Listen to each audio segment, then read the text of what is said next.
Okay, I want to talk about stepping into your spirituality and really, let's say you're really interested in learning about something, but you're kind of afraid.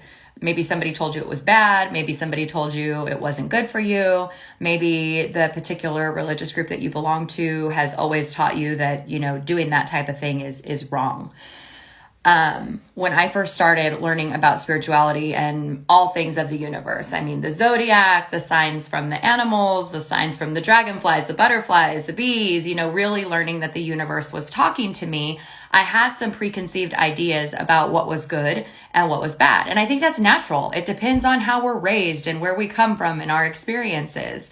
But I had to really start to understand how to connect. I really needed to connect because I wanted to learn manifestation. I wanted to understand that there was something out there supporting me, but I didn't know how.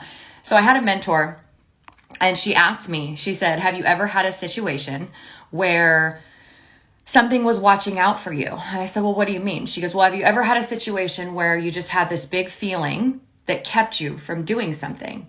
And I said, yeah, I have. So when I was 18, I was living on my own. I had an apartment.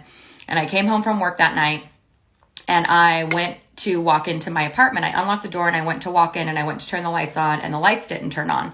And I got this huge feeling that came over me. It was almost like an arm, like kind of pulling me back from my apartment. And I just froze. I mean, it was like sheer terror. It was way too big of a response for the lights not turning on, like something else was happening. So I stopped and I stood there for a minute.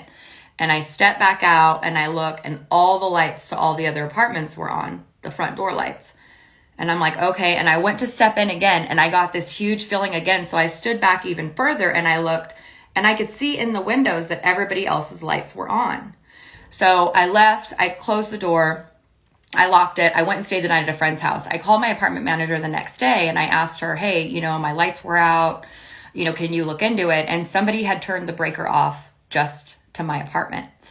And I don't know what would have happened if I would have walked into my apartment that night, but I knew that there was something out there bigger than me protecting me. And that's how I really started to understand that there is something out there. There is something out there protecting us. And I just built from there. So if you're not sure where to start, think about the times in your own life when something has protected you or you've had that intuition and start to play with the idea that whatever that was there for you at that moment is still there for you now. I'll be doing a part 2 if you'd like to hear more.